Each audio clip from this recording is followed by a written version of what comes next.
Last month, I took a 2-week hiatus for a planned overdue trip to the UK and Ireland.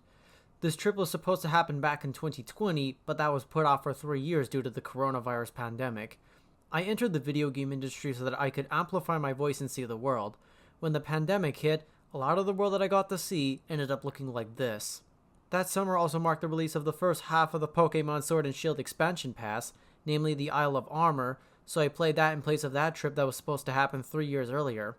The original Chuhou Joutai game was also released during that time, and some players took to that in order to pass the lockdown time. I usually have to announce hiatuses in advance so that I could prepare a bunch of posts to ensure that I don't have a shortage. The hiatus that took place occurred last month, and it almost lasted a month. More on that later in this video. Day 1, June 9th marked the beginning of the hiatus. We drove from Erie to Niagara Falls, Ontario. That gave me the opportunity to see my home and native land. And no, I am not Canadian, I was born on the American side of the falls. We stayed the night at a hotel in Clifton Hill, and the following day, on June 10th, we drove up to the Toronto Pearson International Airport, where we parked the car and boarded an overnight flight to Dublin, Ireland. We landed in Swords, which is north of Dublin, where we had a several-hour layover for a second flight to Glasgow. It was a 40-hour imperishable night, and flight experiences vary because, unfortunately, I had to put up with a toddler throwing a temper tantrum. I wish Aer Lingus, which we flew, had a seat map when we were booking because babies, toddlers, and preschoolers ruin flights. The first hassle with our flight troubles began because right when we landed in Glasgow, the airline screwed up and one of my teammates' suitcases got stuck in Dublin. Luckily, Aer Lingus was aware of this and they were able to fly the missing luggage to Glasgow. First problem solved right there. I spent the first half of my hiatus in Glasgow, touring various locations such as Edinburgh to see where the Wizarding World all began. The second half is where all hell broke loose. We returned to Glasgow Airport where we boarded a half-hour flight to Belfast. Right when we got into the first hotel in Belfast, I was unable to find my passport. It had gotten lost on the flight. I tried calling Aer Lingus, but could not get to a real human being. It happened on a Sunday, and the consulate was not open on weekends. I couldn't go on Monday because of Juneteenth, so I had to wait until Tuesday morning to go to the consulate. When I arrived, I had to fill out some forms and had to go down to a local pharmacy to have a passport photo taken because the consulate needed it.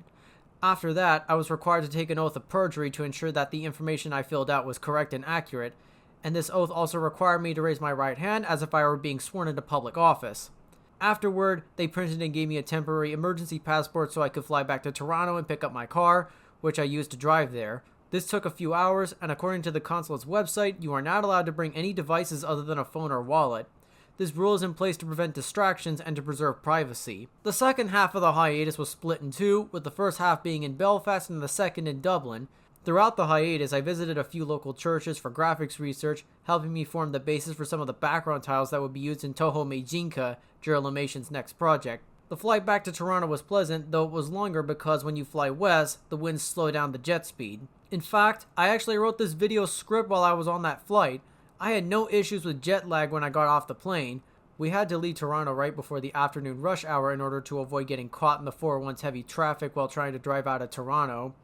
Not to mention the same thing happened when I returned from Japan and Indonesia before the pandemic began. After I returned home and a few weeks later, I had to fill out an application so that I can receive a brand new passport, and I had to return the temporary emergency one. And so, the majority of the world that I get to see this summer for me will end up looking like this. Wow, すごいよね. What a curse that was.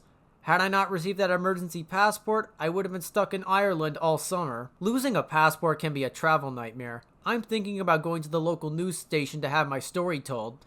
I was tweeting extensively during the hiatus and was primarily silent from the duration I lost my passport to receiving my emergency one.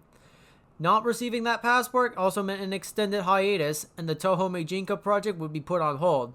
I have to get that project ready for this year's holiday season. Anyway, that's it. Problem solved. What are your thoughts on this, and did this ever happen to you? Let me know in the comments, and I hope to see you in the next video. Additionally, an overwhelming majority of people who watch my content are not subscribed. If you do not want to miss a single video, please click that like and subscribe button, and make sure you switch on notifications. Take care, and enjoy the rest of your day.